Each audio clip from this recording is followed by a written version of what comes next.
नमस्कार, सुबह 9 बजे में स्वागत है आपका। मैं हूं आपके साथ अमृता चौरसिया। खबरों को विस्तार से जानेंगे, लेकिन उससे पहले नजर हेडलाइंस पर। मधेशियों से के आंदोलन के आगे झुकी नेपाल सरकार, मांगों पर गौर के लिए संविधान में संशोधन को तैयार। 100 दिन से जारी है मधेशी आंदोलन। सीरिया और इराक में आईएस के ठिकानों पर फ्रांस और अमेरिका के हमले तेज। 238 से अधिक ईंधन ट्रक किए तबाह। बराक ओबामा ने फ्रांसवा ओलाद की आज मुलाकात। भारत और सिंगापुर के आपसी संबंध बढ़ाने के लिए रणनीतिक साझेदारी पर हस्ताक्षर आज। सिंगापुर के राष्ट्रपति से मिले प्रधानमंत्री। कारोबारियों से मुलाकात के बाद भारतीयों को भी करेंगे संबोधित। लोकसभा की 2 सीटों रतलाम और वारंगल पर उपचुनाव के आ जाएंगे नतीजे। 4 राज्यों की 5 विधानसभा सीटों पर भी मतगणना जारी। 21 नवंबर को डाले गए थे वोट। तमिलनाडु और पुडुचेरी बाढ़ से बेहाल, आज भी भारी बारिश की चेतावनी। केंद्र सरकार ने राहत कार्यों के लिए जारी किए 940 करोड़ रुपए। खबरें अब विस्तार से। नेपाल सरकार मधेशी आंदोलनकारियों की मांगों के मुताबिक अब संविधान में बदलाव को तैयार हो गई है। सत्ताधारी यूसीपीएन माओवादी कम्युनिस्ट पार्टी ऑफ नेपाल और मुख्य विपक्षी दल नेपाली कांग्रेस के नेताओं की कल बैठक हुई। इसमें यह तय हुआ कि नए संविधान में बदलाव के लिए संसद में विधेयक लाया जाएगा। यह बैठक नेपाली प्रधानमंत्री केपी शर्मा ओली की अध्यक्षता में कल हुई। यूसीपीएन माओवादी के उपाध्यक्ष नारायण काजी श्रेष्ठ ने बताया कि मधेशी दलों से सलाह मशविरे के बाद विधेयक लाया जाएगा। स्थानीय मीडिया के मुताबिक बीते करीब 100 दिनों से जारी मधेशी आंदोलन को खत्म करने के लिए भी सरकार और विपक्षी दलों ने मधेशी दलों से अलग अलग बातचीत की है।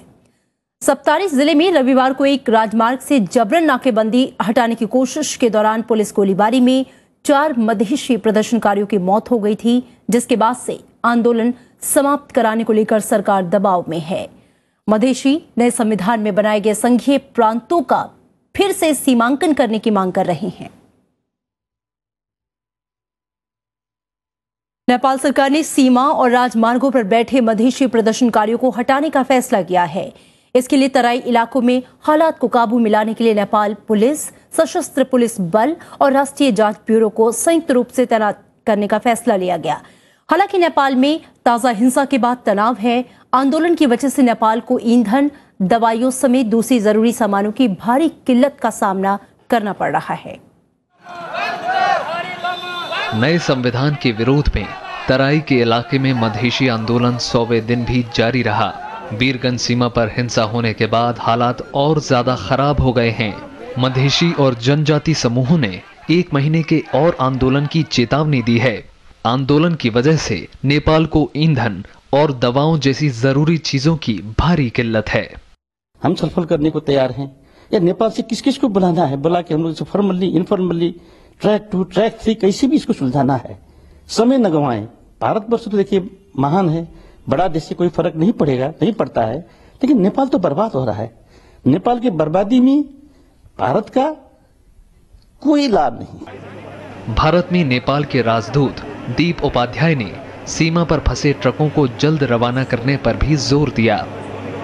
जो वीरगंज के नाका में जो स्ट्रैंडेड ट्रक्स हैं, करीब 6000 के लगभग में ट्रक्स हैं, उनको स्पेशली हॉस्पिटल सप्लाईज और जैसे पेट्रोलियम प्रोडक्ट्स को रीरूट करने के लिए हम जैसे पहले कार्रवाई कर चुके हैं। उसको जल्दी करें तो शायद एयरलिफ्ट नहीं करना पड़ेगा। इधर भारत ने नेपाल को एक बार फिर राजनीतिक समाधान खोजने की सलाह दी है। सीमा पर सितंबर से जारी आंदोलन में अब तक 50 से ज्यादा लोगों की मौत हो चुकी है। इसके चलते भारत से नेपाल को जाने वाले सामानों की आवाजाही भी बाधित है। Bureau report, Rajya Sabha TV.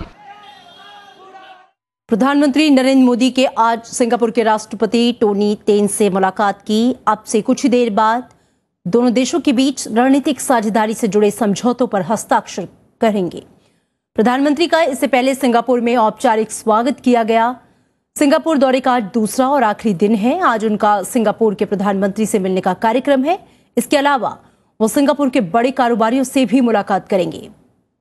प्रधानमंत्री भारत सिंगापुर इकोनॉमिक कन्वेंशन को भी संबोधित करेंगे और शीर्ष कंपनियों के सीईओ से मुलाकात करेंगे।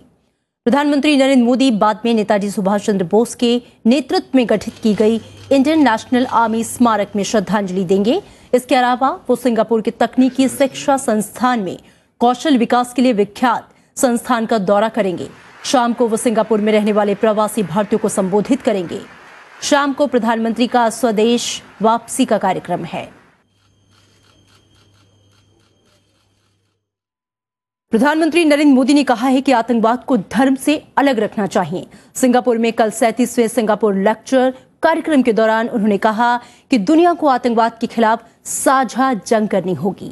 प्रधानमंत्री ने कहा कि आतंकवाद के पनाहगार देशों की पहचान की जानी चाहिए। सिंगापुर दौरे के पहले दिन कल उन्होंने इस लेक्चर के दौरान कहा कि सिंगापुर की सफलता भारतीयों के लिए प्रेरणा है। उन्होंने अपने संबोधन में स्वच्छ भारत की भी चर्चा की।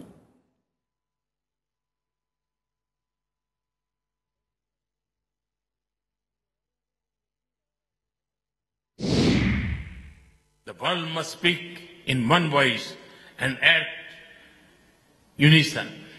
There will be political, legal, military and intelligence efforts. But we must do more.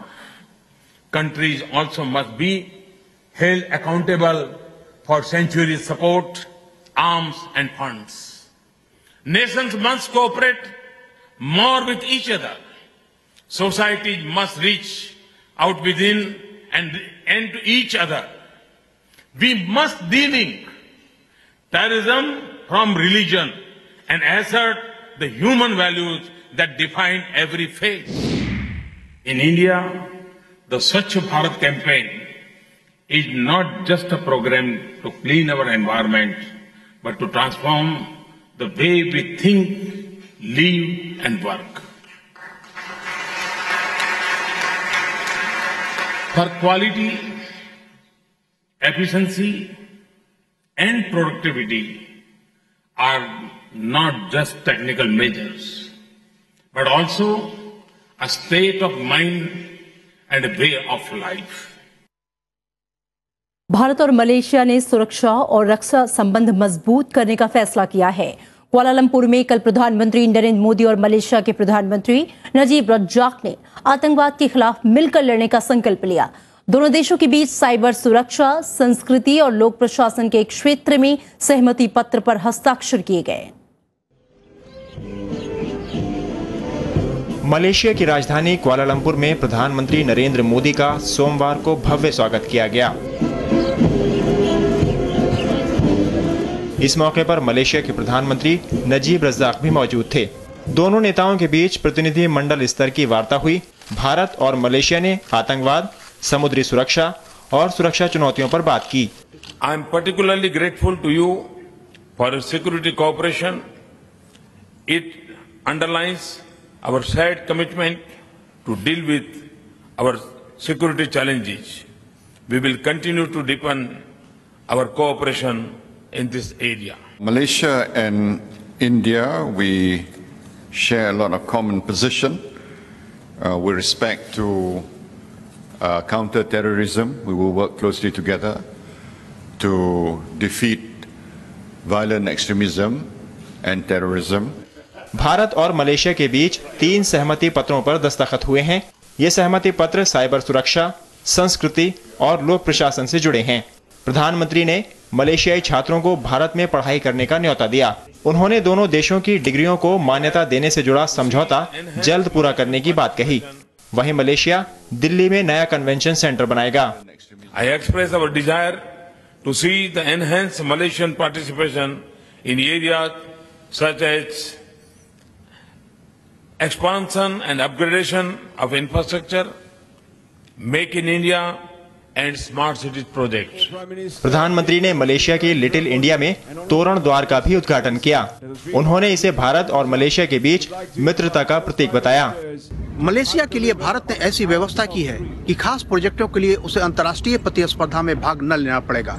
और जहां तक डिफेंस प्रोडक्शन की बात है तो भारत किसी दूसरे देश से तकनीक लेकर मलेशिया की पूंजी से मेक इन इंडिया को सफल करेगा। राज्यसभा टेलीविजन के लिए कुआलालंपुर से अखिलेश सुमन।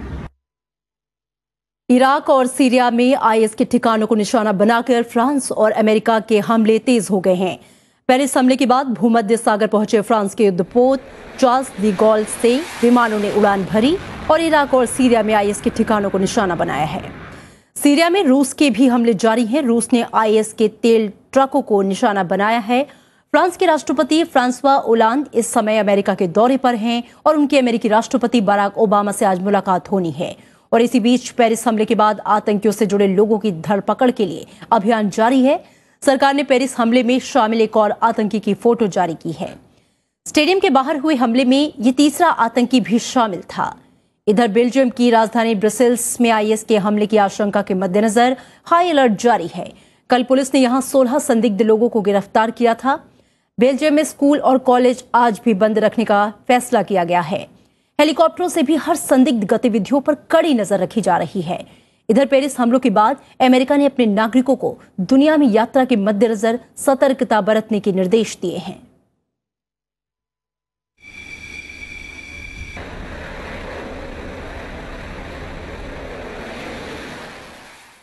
लोकसभा की 2 और विधानसभा की 5 सीटों पर हुए मतदान के बाद आज वोटों की गिनती हो रही है।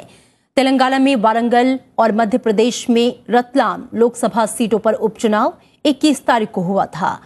वारंगल में 65 और रतलाम में 59% मतदान हुआ था।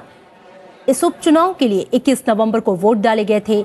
मध्य प्रदेश के देवास, मणिपुर की 2 विधानसभाओं, मिजोरम और मेघालय की एक सीट के लिए भी 21 तारीख को वोट डाले गए। झाबुआ से सांसद दिलीप सिंह भूरिया और देवास के विधायक तुकोजी राव पंवार के निधन के चलते उपचुनाव हो रहा है।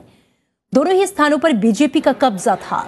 तेलंगाना की वारंगल सीट टीआरएस के तत्कालीन एमपी कदियाम श्रीहरि के त्यागपत्र देने के बाद खाली हो गई थी।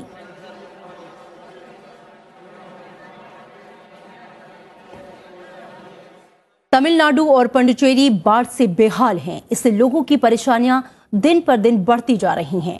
मौसम विभाग ने आज भी भारी बारिश की आशंका जाहिर की है और इसी बीच केंद्र सरकार ने राहत कार्यों के लिए कल करीब 940 करोड़ की राशि जारी कर दी है।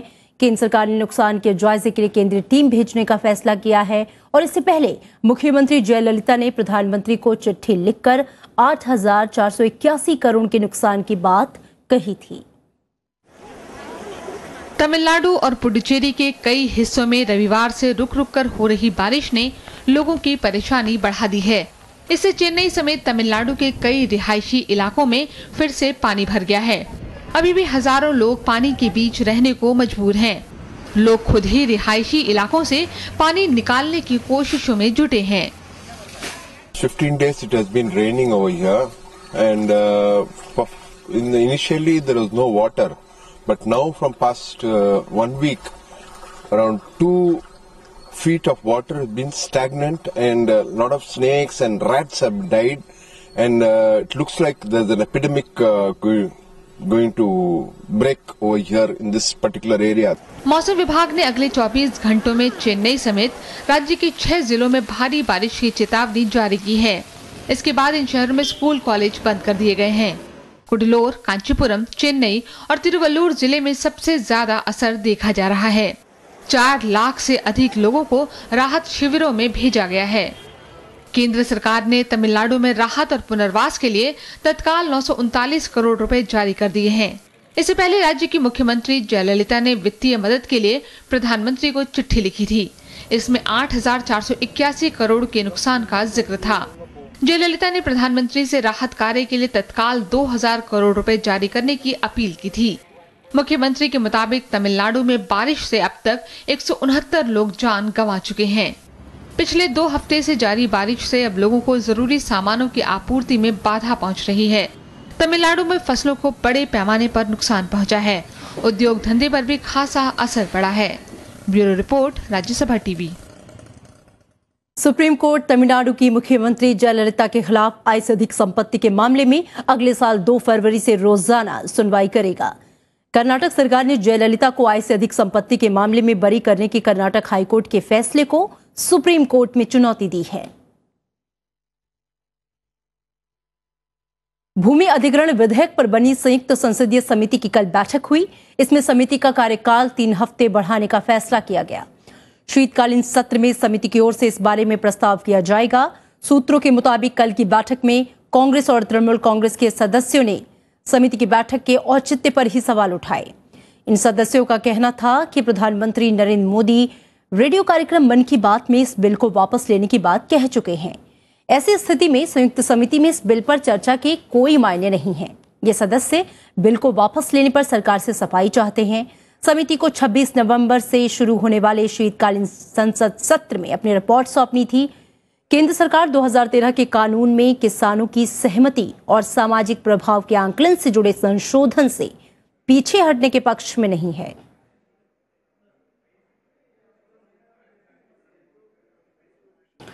कांग्रेस उपाध्यक्ष राहुल गांधी ने कल उत्तर प्रदेश के सहारनपुर से 6 किलोमीटर लंबी पदयात्रा की। इस दौरान उन्होंने किसानों से मुलाकात की और उनकी समस्याओं से रूबरू हुए। उन्होंने राज्य के किसानों की बदहाली का आरोप केंद्र और राज्य सरकार पर लगाया, तो वहीं विरोधी दलों ने राहुल गांधी की पदयात्रा पर ही सवाल उठाए हैं। उत्तर प्रदेश के सहारनपुर में कांग्रेस उपाध्यक्ष राहुल गांधी की पदयात्रा के दौरान निशाने पर केंद्र सरकार रही। उन्होंने केंद्र सरकार पर किसानों की अनदेखी का आरोप लगाया। 6 किलोमीटर के पैदल मार्च के दौरान राहुल गांधी ने प्रधानमंत्री के अच्छे दिन के वादे पर भी तंज किया। हिंदुस्तान में तभी अच्छे दिन आएंगे जब किसान के लिए और मजदूर के लिए और गरीब के लिए, दलित के लिए, आदिवासी के लिए, कमजोर लोगों के लिए अच्छे दिन आएंगे। तब कांग्रेस पार्टी के लिए हिंदुस्तान में अच्छे दिन आएंगे। राहुल गांधी ने राज्य के खस्ता हाल गन्ना किसानों का मुद्दा भी उठाया। राहुल गांधी ने प्रदेश सरकार पर गन्ना किसानों से वादा खिलाफी का आरोप लगाया। उन्होंने मुख्यमंत्री अखिलेश यादव को प्रदेश को बदलने की नसीहत दी। किसानों से बात की है, वो प्रधानमंत्री की ओर देख रहा है, चीफ मिनिस्टर की ओर देख रहा है। उसको पैसा मिलना चाहिए, गन्ने का पैसा मिलना चाहिए, और यहाँ शुगर मिल जो बंद पड़ी है उनको खुलना चाहिए। मैं प्रधानमंत्री से कहना चाहता हूँ, चीफ मिनिस्टर जी से कहना चाहता हूँ कि अगर हिंदुस्तान का किसान कमजोर होगा तो हिंदुस्तान कमजोर होगा, और हिंदुस्तान के प्रधानमंत्री जी को और चीफ मिनिस्टर को पूरी कोशिश करनी चाहिए कि किसान की वो मदद करें। इधर विरोधी दलों ने राहुल गांधी की इस पदयात्रा पर सवाल उठाए हैं। कांग्रेस के सामने एक बहुत बड़ी परेशानी यह है कि उनके पास कार्यकर्ता नहीं है। 1/4 जिलों में पदाधिकारी नहीं है। राज्य स्तर पर कोई ऐसी कार्यकारिणी नहीं है जिसमें कोई व्यक्ति ऐसा हो जिस पर बड़ा अन्याय किया जा सकता हो। ऐसे हालात में कांग्रेस क्या कर पाएगी ये तो नहीं मालूम, लेकिन क्योंकि राजनीतिक दलों को कुछ औपचारिकताएं निभानी होती हैं, 2017 का चुनाव सामने है। इमरान मसूद साहब के सारे शब्द जो है सबने देखा है, मीडिया में चले हैं, क्या शब्दों का प्रयोग किया उन्होंने मोदी जी के लिए। उस समय कांग्रेस ने अपने हाथ धो लिए, आज वो राहुल गांधी जी का स्वागत कर रहे हैं, तो इससे ज्यादा प्रश्न क्या उठ सकता है। राहुल गांधी ने पदयात्रा के दौरान किसानों के कर्ज माफी और मनरेगा की उपलब्धियों का भी जिक्र किया। इससे पहले राहुल गांधी ने पंजाब में पदयात्रा कर किसानों से मुलाकात कर उनकी समस्या जानी थी। Bureau report, Rajya Sabha TV. चीनी की कीमतों में अगले साल इजाफा हो सकता है क्योंकि इसका उत्पादन कम रहने का अनुमान है। एसोचैम की रिपोर्ट में अनुमान लगाया गया है। एसोचैम का कहना है कि गन्ने का बकाया बढ़ रहा है और इसलिए किसान दूसरी फसलों की ओर रुख कर रहे हैं।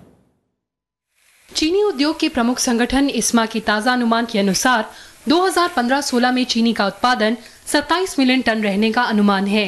ये जुलाई में लगाए गए 28 मिलियन टन के अनुमान से कम है। 2014-15 में चीनी का उत्पादन 8 साल के उच्च स्तर 28.31 मिलियन टन पर रहा था। सबसे बड़ा चिंता का विषय निकल करके आया स्टडी के माध्यम से कि कई सारे जो हमारे किसान हैं उनको जो है वो कई दिनों तक पैसा नहीं मिलता है, और उस स्थिति के अंदर में वो अब कैश क्रॉप में दूसरे कैश क्रॉप में तब्दीली कर रहे हैं। और अगर 10 से 15% के बीच में जो क्षेत्रों में गन्ना उगाया जाता था, अगर उसमें कमी आती है तो अब हमारे लिए कुछ महीनों के बाद जो है ये चिंता का विषय बन जाएगा। जानकारों का कहना है कि अगर चीनी के दाम बढ़ते हैं तो इसका असर बाकी उत्पादों पर भी पड़ेगा। चीनी से ही केवल गन्ने की पेमेंट नहीं होती। जब आप गन्ना क्रश करते हो उसमें चीनी निकलती है, उसमें सीरा निकलता है जिसे मोलासिस कहते हैं, जिससे शराब बनती है। खोई निकलती है जिसे बगास कहते हैं, खोई से पुट्ठा बनता है, पेपर बनता है, खोई से बिजली बनती है, और मैली होती है प्रेस मड जिससे जैविक खाद बनती है। लोग पहले ही महंगाई की मार झेल रहे हैं। दाल की बढ़ी कीमतों ने पहले ही सरकार की मुश्किलें बढ़ा दी हैं और अब अगर चीनी के दाम बढ़ते हैं तो फिर सरकार के लिए और मुश्किलें खड़ी हो जाएंगी। कृति मिश्रा, राज्यसभा टीवी। वक्त एक ब्रेक का है। ब्रेक के बाद देखेंगे कहीं पतझड़ तो कहीं बर्फबारी।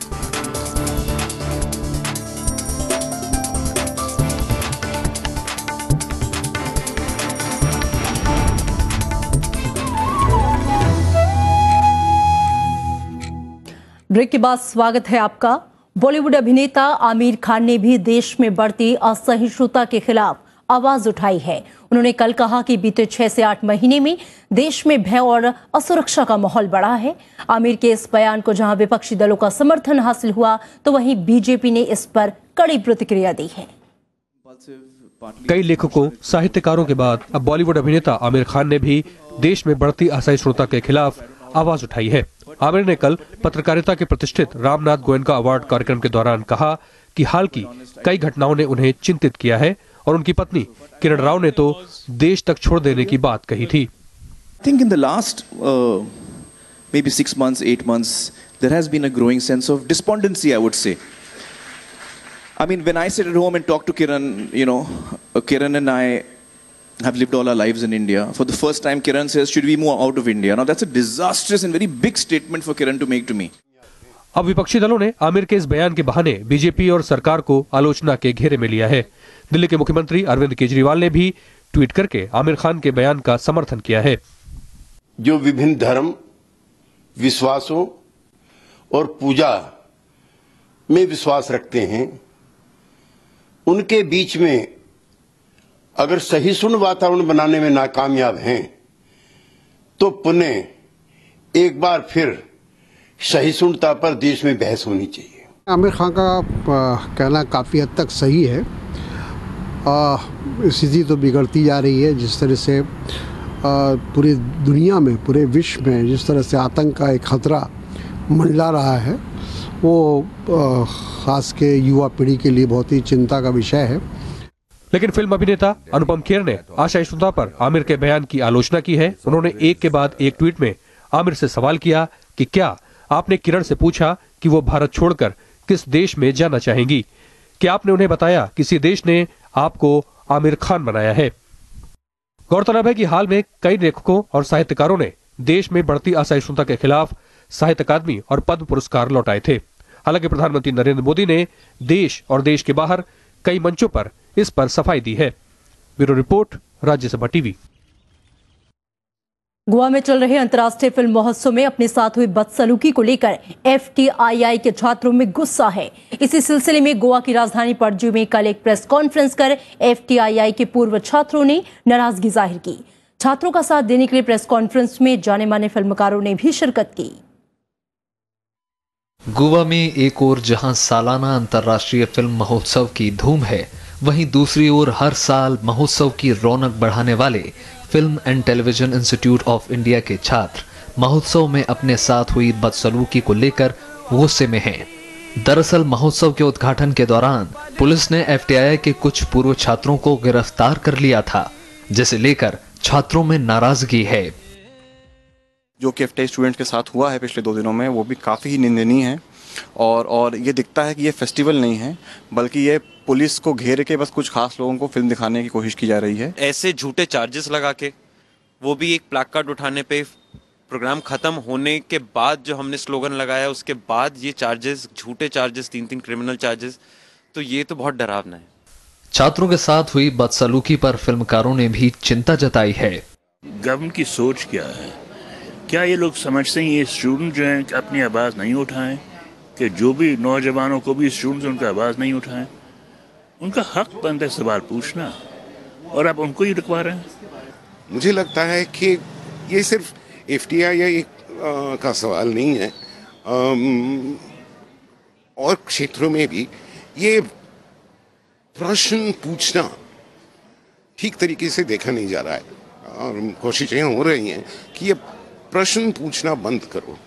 छात्रों की नाराजगी ने अभिनय और फिल्म निर्माण का हुनर सीखने के लिए अहम माने जाने वाले गोवा फिल्म फेस्टिवल के रंग को फीका कर दिया है। देखना यह है कि फिल्म फेस्टिवल के आयोजक छात्रों की इस नाराजगी को किस तरह लेते हैं। गोवा से इरफान की report, Rajya Sabha TV. Bharat Australia के बीच कल खेला गया तीसरा टेस्ट भारत के नाम रहा। मैच के आखिरी 9 सेकंड में आकाशदीप ने विजयी गोल दागा। भारत ऑस्ट्रेलिया टेस्ट सीरीज के आखिरी मैच के आखिरी 10 सेकंड में भारतीय टीम ने गोल कर इतिहास रच दिया। इस जीत के साथ ही सीरीज के 3 मैचों में एक ड्रॉ, एक में भारत और एक में ऑस्ट्रेलिया को जीत मिली है। सीरीज का फैसला करने के लिए दोनों टीमों को 5-5 गोल्स की पेनल्टी का मौका दिया गया, जिसे ऑस्ट्रेलिया ने 3-2 से जीत लिया। इस तरह ऑस्ट्रेलिया ने सीरीज जीत ली। धरती पर स्वर्ग कहा जाने वाले कश्मीर में इन दिनों पतझड़ का मौसम है। बर्फबारी का मजा लेने के लिए पहुंचने वाले सैलानियों के लिए पतझड़ का ये मौसम भी आकर्षण का केंद्र है। चिनार के पेड़ों से गिरे ये पत्ते सुनहरी चादर से कश्मीर की छटा को और बढ़ा रहे हैं। कश्मीर की शान है, ये पत्ते गिरते हैं, हम इसको जलाकर कोयला बनाते हैं जो सर्दियों के काम आ जाते हैं, और टूरिस्ट भी आ जाते हैं, इसका लुत्फ अंदाज हो जाते हैं, और हम वेलकम करते हैं टूरिज्म को। जो यहाँ आए, सैर करे, देखे दरख्त कैसे, चिनार कैसे, पत्ते कैसे, ये शान है कश्मीर के। कश्मीर में आके बहुत अच्छा लग रहा है। ऑटम सीजन है, सब गोल्डन गोल्डन देखने में मिल रहा है। पहले फिल्मों में देखा था, रियल लाइफ में पहली बार देख रहे। हम सब ग्रुप में आए फैमिली के साथ और बहुत एंजॉय कर रहे हैं। वहीं अमेरिका के कई हिस्सों में जारी भारी बर्फबारी से हालात बेहद खराब होते जा रहे हैं। बर्फीले तूफान का सबसे ज्यादा बुरा असर यातायात पर पड़ा है। बर्फीले तूफान की वजह से जगह जगह बर्फ के ढेर लग गए हैं, जिससे लोगों को खासी परेशानी उठानी पड़ रही है। चीन के भी कई इलाकों में बर्फबारी से ऐसे ही हालात हैं। सीजन से पहले हुई बर्फबारी अमेरिका के लोगों के लिए मुसीबत बनकर आई है। साउथ डकोटा के विस्कॉन्सिन प्रांत को बर्फ की सफेद चादर ने अपनी आगोश में ले लिया है। यहाँ करीब 16 इंच तक बर्फ पड़ी है। उत्तरी इलिनॉय में सबसे ज्यादा बर्फबारी हुई है। आवाजाही पर सबसे ज्यादा असर पड़ा है। जगह जगह वाहन फंसे हैं, कई उड़ानों को रद्द करना पड़ा है। इससे पहले 1991 में नवंबर महीने में 9.3 इंच तक भारी बर्फबारी रिकॉर्ड की गई थी। Seems like we're setting records this year. I can't remember an early snow as heavy as this one. दूसरी तरफ चीन भी इस वक्त भयंकर बर्फबारी की चपेट में है। तूफान की वजह से बीजिंग, तियानजिन और मंगोलिया क्षेत्र में यातायात बाधित हो गया है। बर्फीले तूफान को लेकर कई जगह अलर्ट जारी किया गया है। भारी बर्फबारी की वजह से बीजिंग से होकर गुजरने वाले 6 राजमार्गों को अस्थायी रूप से बंद कर दिया गया है। मंगोलिया में सड़कों, रेलवे और दूरसंचार सुविधाओं की मरम्मत के लिए बर्फीले तूफान को लेकर अलर्ट जारी किया गया है। Bureau report, Rajya Sabha TV. और इस बुलेटिन में इतना ही। चलते चलते एक नजर हेडलाइंस पर। मधेशियों के आंदोलन के आगे झुकी नेपाल सरकार, मांगों पर गौर के लिए संविधान में संशोधन को तैयार। 100 दिन से जारी है मधेशी आंदोलन। सीरिया और इराक में आईएस के ठिकानों पर फ्रांस और अमेरिका के हमले तेज। 238 से अधिक ईंधन ट्रक किए तबाह। बराक ओबामा से फ्रांस ओलांद की आज मुलाकात।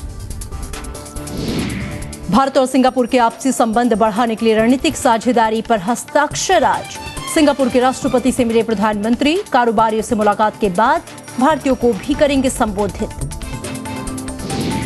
लोकसभा की 2 सीटों रतलाम और वारंगल पर उपचुनाव के आज आएंगे नतीजे। 4 राज्यों की 5 विधानसभा सीटों पर भी मतगणना जारी। 21 नवंबर को डाले गए थे वोट।